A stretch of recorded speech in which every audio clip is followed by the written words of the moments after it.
설날이 지나고 며칠 있다가 조상 귀신 5이 모였답니다.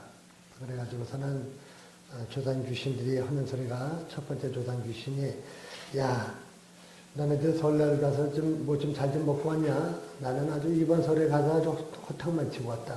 왜 호탕을 쳤냐? 그랬더니 교통체증 때문에 이 애들이 모여서 차례를 지내야 되는데 다들 제각각 그냥 자기들 편한 시간에 차례를 지내는 바람에 나중에 갔더니 그냥 다 치워버리고 아무것도 없어서 그냥 설거지만 하고 왔다. 아무것도 못 먹었다 그러더래요. 두 번째 귀신이 있다가, 야, 이 사람아, 그래도, 이 사람아가 아니고, 야, 이 귀신아, 그래도, 자네는 그래도 나보다 낫네. 나는, 저기 설이라고 갔더니, 그래도 자네는 가서 아들 얼굴이라도 봤지.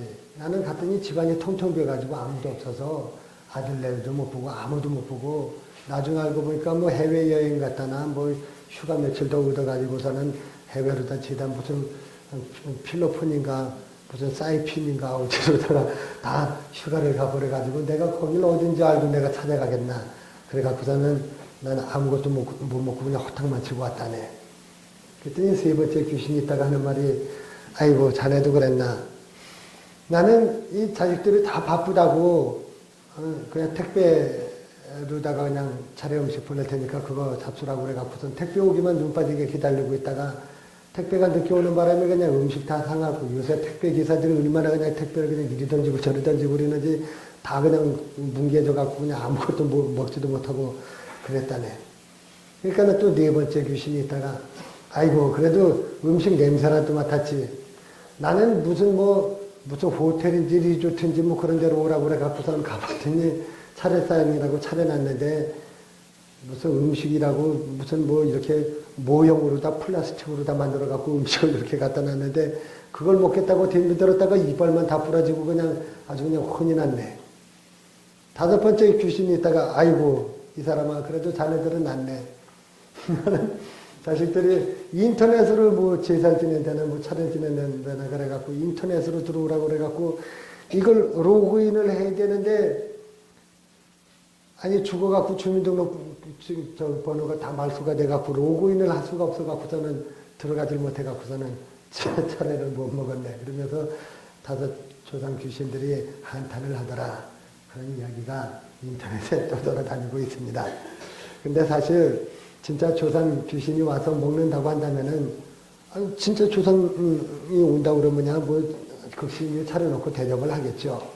근데 뭐 조상 귀신이 와서 먹기는 뭘 먹겠습니까? 사람이 죽으면 다 뭐 천국을 가든지 지옥을 가든지 하나님 앞에서 그리스도의 그 심판대 앞에서 우리가 행한 대로 다 심판을 받지 않습니까? 그래서 선악간에 다 심판을 받게 되고 이렇게 되는 것인데, 사탄이 우리를 속여가지고, 야, 너희 조상 귀신이 온다, 이 섬겨야 된다. 그래서 사탄이 자기가 조상 노릇을 하면서 자기가 귀신이 자기가 다 그걸 받아먹고 그렇게 섬김을 받는 겁니다. 사람들을 이제 속여먹는 거죠.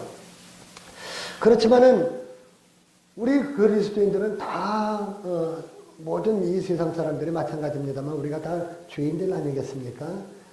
선악을 알게 하는 나무의 실과를 따먹은 그때부터 우리가 다 원죄를 가지고 있기 때문에 죄의 삭은 사망이라고 그랬고, 너희가 이것을 먹는 날엔 정령 죽으리라고 말씀하셨기 때문에 우리 인간은 다 죽을 수밖에 없습니다.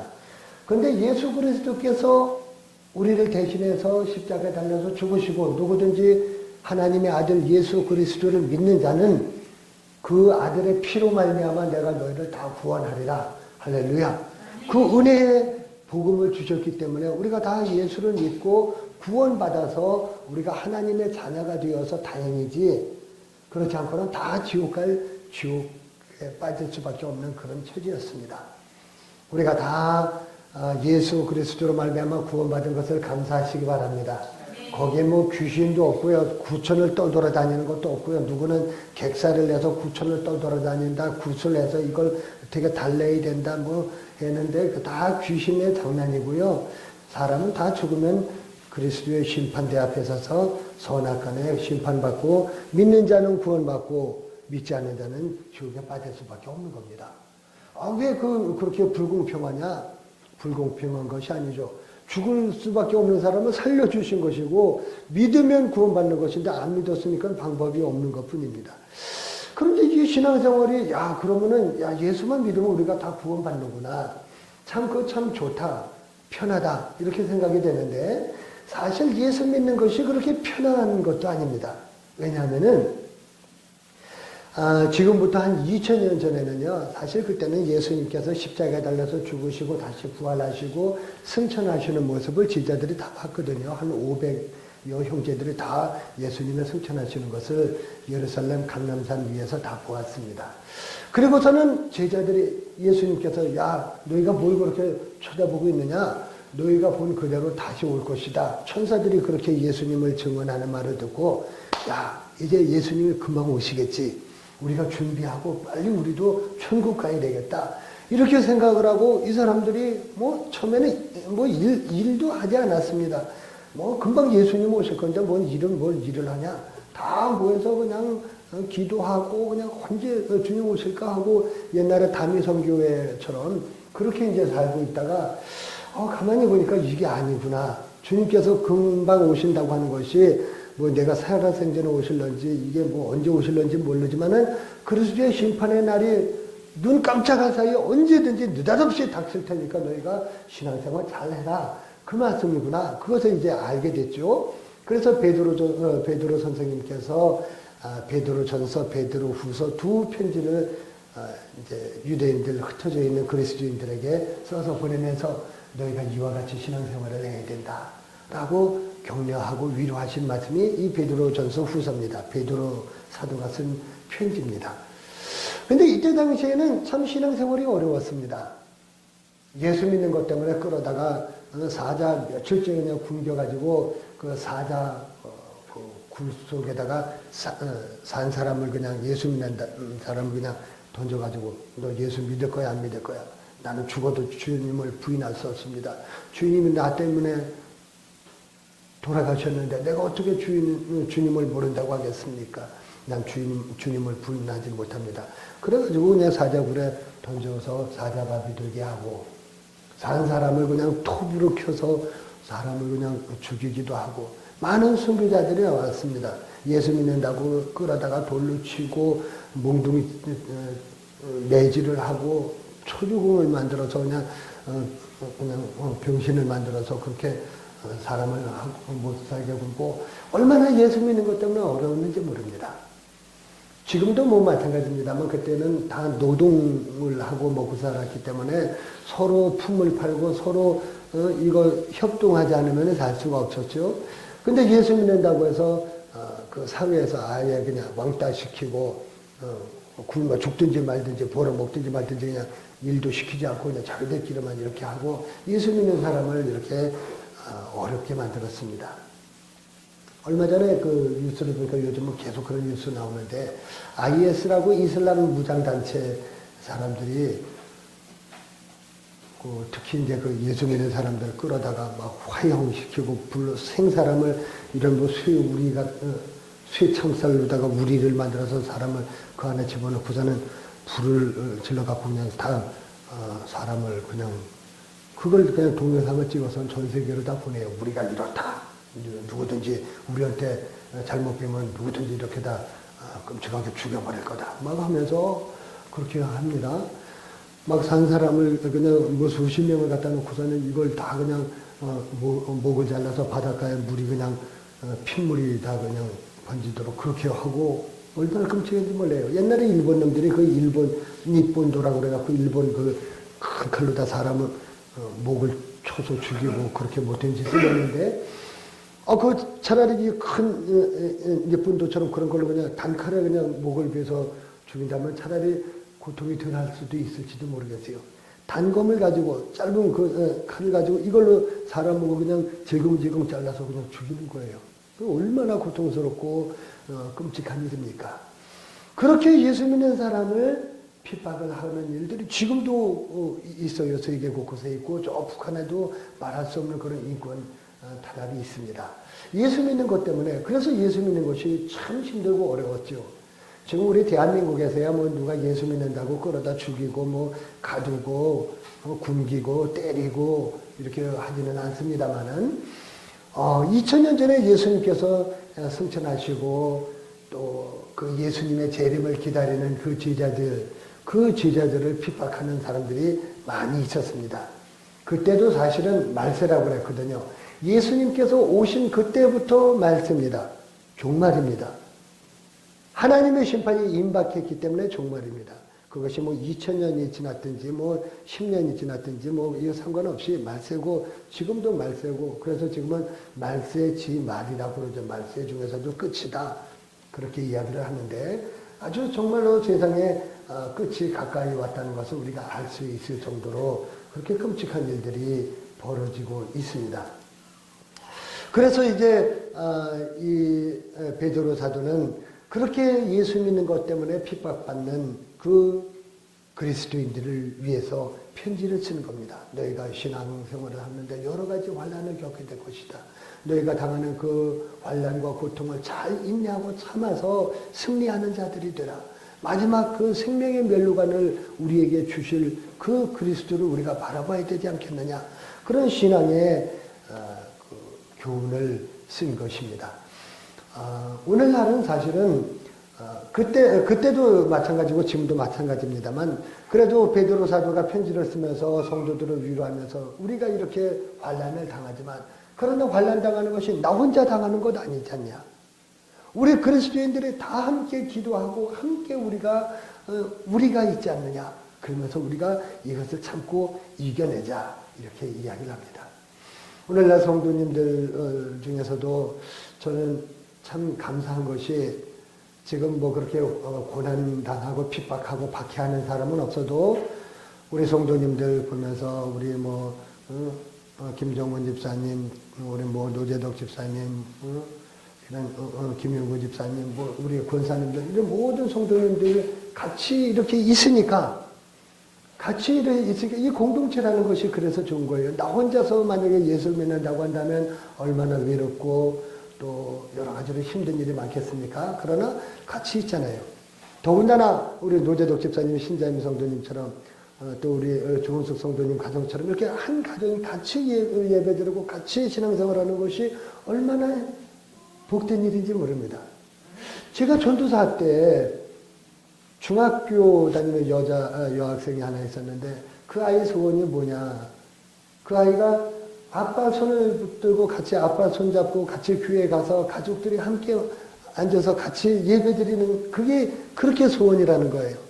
다른 아이들은 다 엄마 아빠 예수 믿고 다 같이 교회 가서 예배드리고 그러는데 자기는 부모님이 교회를 다니시지 않으시기 때문에 혼자 신앙생활하는 것이 너무 가슴이 아프고 마음이 아프고 또 갔다 오면은 교회 갔다 왔다고 막 야단을 치고 이것이 너무 힘들다는 그런 이야기를 들었습니다. 이 가족이 함께 예배드리는 것이 참 아름답고 복된 일입니다. 세상에 이 공동체 중에 가장 작은 공동체이면서도 가장 끈끈하고 가장 따뜻한 공동체가 가정입니다.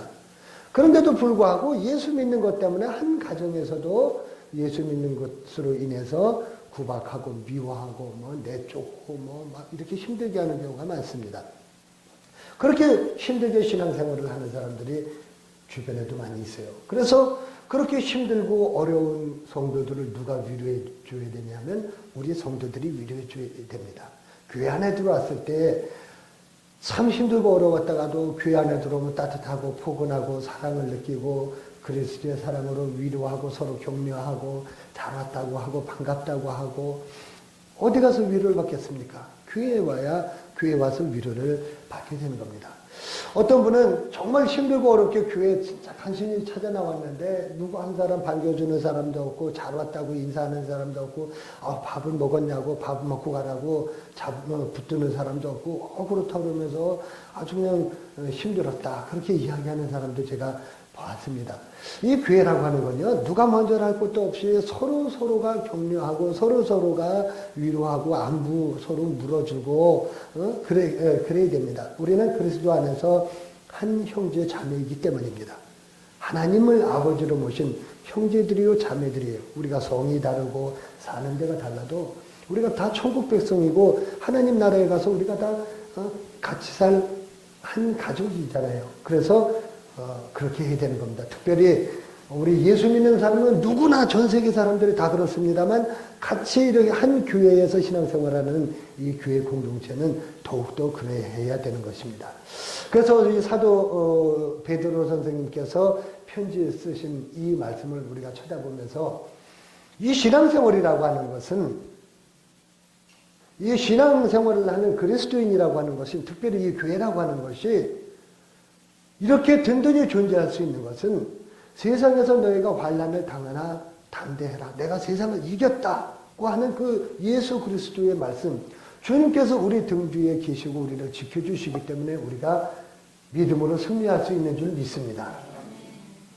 그리고 이 신앙은 우리가 당하는 그 환난이 고통이 그 얼마나 크냐 작으냐 이 고통의 경중을 이것이 문제가 아니라 우리가 환난을 당할 때 고난을 당할 때 어떤 자세로 임하느냐가 사실은 더 중요한 것입니다. 우리 교회 공동체 안에 누가 어려움을 겪고 있어요. 신앙생활로 핍박을 받고 참 힘들게 신앙생활하고 있어요. 그러면 그 고통을 남의 일로 생각할 것이 아니라 나의 일로 생각하고 교회가 하나가 되어서 똘똘 뭉쳐서 그분을 위해서 힘을 실어주고 그분을 위해서 기도해주고 우리 몸에 이제 어떤 병균이 들어오면요. 이것을 이겨내기 위해서 백혈구 뭐 이런 것들이 확 이쪽 몰린대요. 그래서 이 몸이 좀 안 좋거나 뭐 감기 바이러스가 들어오고 그러면 막 열이 나버리는 것이 온 몸이 그 바이러스를 죽이기 위해서 막 그냥 필사적으로 대드는 거예요. 어디에 한 군데 상처가 나면 이걸 이겨내기 위해서 온 몸에 있는 것들이 다 그쪽으로 몰면서 이걸 그냥 병균을 에워싸고 그냥 이 병균을 잡아먹어가지고 이걸 결국에는 백혈구들이 다 그냥 거기서 희생을 해서 이 병균을 다 물리치고 결국 그 시체로 나오는 것이 고름입니다. 그렇게 해서 이제 이걸 병을 이겨내는데 교회도 마찬가지죠. 모든 교인들이 하나가 되어서 그 성도를 위해서 기도해주는 그런 아름다운 공동체가 되어야 되는 것입니다. 하나가 돼서 똘똘 뭉치고 나의 고통처럼 이것은 뭐 동정이나 연민이 아닙니다. 정말 그리스도의 사랑으로 그렇게 해줘야 되는 것입니다. 고난 중에 있는 형제를 불쌍히 여기고 내 몸처럼 그렇게 여겨야 되는 것입니다. 오늘 말씀의 제목이 노아의 날이라고 그렇게 제목을 잡았는데요. 이 노아의 날이라고 하는 이 본문의 20절에 그렇게 말씀하잖아요. 그들은 전에 노아의 날 방주를 예비할 동안 하나님이 오래 참고 기다리실 때에 복종하지 아니하던 자들이라. 오늘날도 노아의 날입니다. 이 창세기 6장 뭐 이를 쭉 보면은 6장, 7장, 8장, 9장, 10장 쭉 보면은 노아 이야기가 나오는데 노아 할아버지 600살 되었을 때 이때는 뭐 900 몇십 살도 살고 막 그랬을 때였으니까요. 노아 할아버지가 600살 됐을 때 홍수가 나서 이때는 뭐 이스라엘 이 사람들 살던 그 근동 그쪽 뭐 팔레스타인이나 이쪽만 홍수가 난 것이 아니라 전 세계가 그냥 다 하나님께서 인간 지으신 것을 한탄하시고 근심하시면서 그 모든 인간을 그냥 다 쓸어버리기로 작정을 하시고 그리고서 인간을 심판하신 거거든요. 물심판입니다. 이것이 첫 번째 심판이셨죠. 근데 이 물심판으로 말미암아서 모든 인류가 모든 사람들이 다 죽었습니다만 그러나 이 물심판으로 인해서 구원받은 사람이 있었는데 그 사람이 단 8명 뿐이다 한 겁니다. 노아 가족, 노아와 부인과 아들 셋과 며느리 이 8가족만 구원받았습니다. 참 희한하죠. 누구는 물 때문에 멸망당하고 누구는 물 때문에 구원을 받은 거예요. 하나님께서 명령하신 대로 방주를 지어라. 너희가 300규빗 길이로 50규빗 높이로 넓이는 30규빗으로 해서 1층, 2층, 3층, 상중, 하층으로 해서 방주를 짓고 모든 짐승 중에 정결한 짐승은 7쌍씩, 부정한 짐승은 2쌍씩 다 방주 안으로 들이게 하고 그렇게 해서 생명을 이제 보존시키게 하고 그러고서는 사실은 그 노아 가족만 구원받을 수 있었던 것은 아닙니다. 누구든지 구원을 받을 수 있었어요. 배를 짓는 동안 120년 동안 고페르나무를 베이다가 이 방주를 짓는 그 노아 가족들이 그것도 뭐, 아니, 방주를 지면 이걸 띄우려면은 물가에서 무슨 뭘 지으면은, 이거 뭐, 뱃놀이를 하려고 그러나, 뭐 어쩌나, 물가에서 이걸 지을 텐데, 저 산꼭대기에서 그걸 짓고 있으니까 사람들이 얼마나 조롱을 했겠습니까? 저건 뭐하는 짓이냐? 근데 하나님께서 분명히 이 노아에게 하신 말씀을 노아는 순종한 거예요. 하나님께서 보셨을 때 아무리 봐도 의인이 없는데 노아만 의인이고 당대의 완전한 자라고 이렇게 성경이 말씀하시는 것을 보니까 노아는 구원받을 만한 그런 믿음이 있었던 사람이었던 겁니다. 그래서 그 물로 그때 당시는 사실은 물로 심판한다는 걸 사람들이 이해를 할 수가 없었어요. 이때 당시까지는 하나님께서 우주 만물을 창조하시고 한 번도 비가 오지 않았습니다. 늘 그저 이슬이나 이런 것들이 그냥 촉촉해서 모든 생태계가 그냥 저절로 이렇게 뭐 먹을 것이 자라고 이러는 때였지, 하늘에서 뭐 비가 오고 뭐 비가 안 오면 가물고 이게 없었습니다. 한 번도 태초 이래 비라는 단어도 없었겠죠. 뭐 비가 없었으니까. 그랬는데 노아는 하나님께서 물로 심판하신다고 말씀하셨다. 비가 올 것이고 앞으로 홍수가 날 것이다. 이렇게 이야기를 하니까 아무도 그 이야기를 귀담아 듣지도 않고 오히려 노아를 미쳤다. 나이가 많아서 이제 노망이 났다.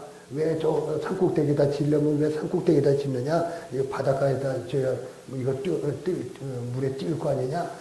그렇게 놀려대고 그랬어요. 근데 이 노아는 방주를 준비했습니다. 그 노아의 날에, 노아의 때에 구원받은 사람은 노아 가족 8명 뿐이었다는 겁니다. 그러면서 이제 예수님께서 죄인들을 위해서 의인이신 당신께서 의인의 몸 자기를 죽이시고 죄를 위해서 그 몸을 죽이시고 그리고 우리 죄인들을 하나님께로 인도하시기 위해서 십자가 달려서 죽으신 것을 말씀하시면서 너희가 세상에서 환난을 당하고 고난을 당할지라도 그리스도께서 우리 죄인을 위해서 죽으신 것을 생각하면 우리가 당하는 그 고난이 뭐 별 대수겠느냐? 우리가 고난받아 마땅한 것이 아니겠느냐? 우리가 참아야 되는 것이 아니냐? 인내해야 하지 않겠느냐? 주님께서는 의인이면서도 고난을 받고 십자가 달려서 죽으시고 그리고 그 그리스도의 영이 죽으셔서 그 옥에 갇혀 있는 자들, 이때 당시에는 이제 베드로는 그렇게 아마 생각을 했는가 봐요. 노아의 때 모두가 심판을 받고 멸망받은 그 영들이 옥에 갇혀 있는데 그 옥에까지 가서 복음을 전하신 그 예수 그리스도를 너희가 생각할 때에 우리가 어찌 우리가 당하는 고난을 그걸 못 참고 주저앉겠느냐? 주를 배반하겠느냐? 그거 힘들다고 하겠느냐? 그리스도를 원망하겠느냐? 우리가 참아야 한다라고 이렇게 외치고 있는 겁니다. 지금 이제 사순절 기간입니다. 지난주 수요일부터 시작해서 사순절이 시작이 되었습니다. 40일이 다 지나고 나면은 이제 부활절이 되는 거죠. 4월 첫 주일이죠. 4월 5일인가요? 부활주일 바로 전날까지가 사순절입니다. 40일 동안. 이 40일 동안에 우리가 칠순잔치 한다 하잖아요. 그 순자가 열이라는 뜻입니다. 열십자. 그래서 육순, 칠순 하듯이 사순, 40일 그 절기를 우리가 이제 시작을 했는데, 사순절 절기, 첫 번째 절기에 이제 우리 설날이 있고 막 그래서 우리가 분주히 돌아다니고 뭐 기쁘고 즐거운 날이었죠. 그래서 사순절에 좀 실감이 나지는 않습니다만, 그래도 어쨌거나 이제 사순절기에 쭉 가면서 마지막 부활절 앞두고 일주일 동안은 특별히 고난주간으로 예수님께서 십자가를 지신 그 주간이기 때문에 특별한 더 의미가 있습니다.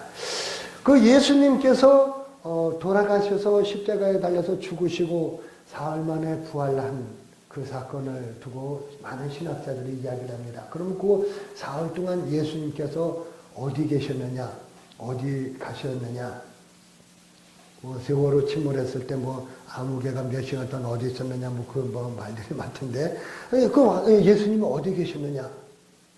그러면서 성경학자들이 막 연구하면서, 이 베드로서를 보니까 예수님께서, 왜냐하면 예수님께서 모든 자들에게 다 복음을 전하시고 하나님의 말씀을 전하셨기 때문에 이 노아의 날 방주를 예비할 동안 그 하나님께서 오래 참고 기다리실 때에 복종하지 아니하던 자들, 옥에 갇혀있던 그 자들에게 물로 말미암아 심판을 받은 구원받지 못한 그들에게 가서 예수님이 복음을 전하셨다. 이렇게 주장을 하는 그런 이들도 있습니다.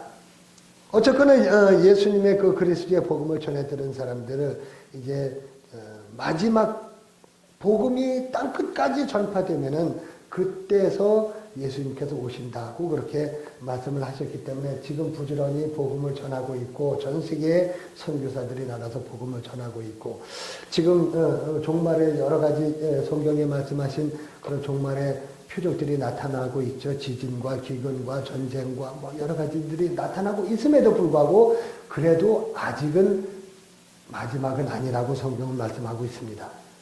그럼 언제가 마지막이냐? 모든 복음이 땅끝까지 다 전파돼서 아무도 예수 그리스도에 대해서 듣지 못해서 내 구원받지 못했다라는 말을 하지 못할 때 그때 이제 비로소 종말이 되는 것입니다.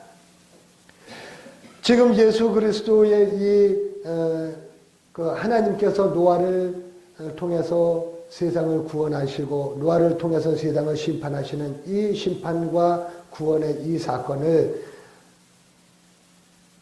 이제 바티조라고 하는데 침례, 세례죠. 우리 세례라고 말하는데 물에 푹 담그는 침례, 세례와 비교해서 설명을 하고 있습니다.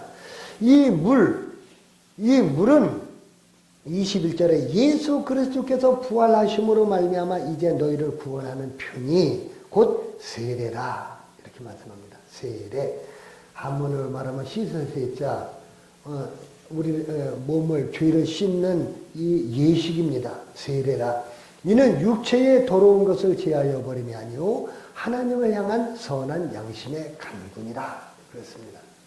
그래서 우리가 옛날에는 요단강에서 예수님께서 세례자 요한에게 그 세례를 받으실 때 물에 풍덩 들어가서 꼬르륵 완전히 잠기고 다시 나와는 물에 완전히 잠기는 그래서 침례라는 표현을 쓰는데 그 물에 완전히 우리가 씻김을 받고 다시 나오는 이 사건을 노아 방주 사건으로 풀기도 합니다. 그래서 물로 말미암아 구원을 받는 것. 우리가 요단을 건너서 가나안에 들어가는 것처럼 우리가 죽음이라고 하는 어떤 그런 것을 거쳐서 천국에 가는 것처럼 하나의 어떤 예식이 되는 것입니다. 그래서 이 세례 예식을 말씀하시면서 예수님께서 의인이신 그분께서 죄를 위하여 죽으심으로 우리를 하나님 앞에 세우시고 그분은 하나님께서 그분을 다시 높이셔서 그분을 존귀와 영광의 관을 씌우셔서 지금 그분은 하나님 우편에 앉아 계시고 하늘에 오르셔서 천사들과 권세들과 모든 능력들이 그에게 복종하고 있다고 이 베드로 사도는 외치고 있는 것입니다. 만약에 여러분들께서 혹시 고난을 받으시거나 어려운 가운데 있을 때, 야, 내가 왜 이런 고난을 당하는가? 어떤 분은 그렇게 이야기합니다. 아, 목사님들은요, 맨날 욥의 고난을 이야기하면서, 욥이 큰 축복을 받았다, 2배로 축복받았다 그러는데, 그건 모르는 말씀이죠.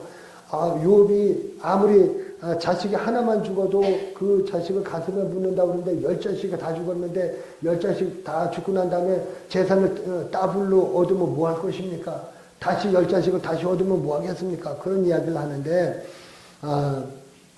욥이 그만큼 믿음이 좋았다고 그 인내를 이야기하는 것이지 무슨 그것이 축복이다 그런 이야기는 아니겠죠.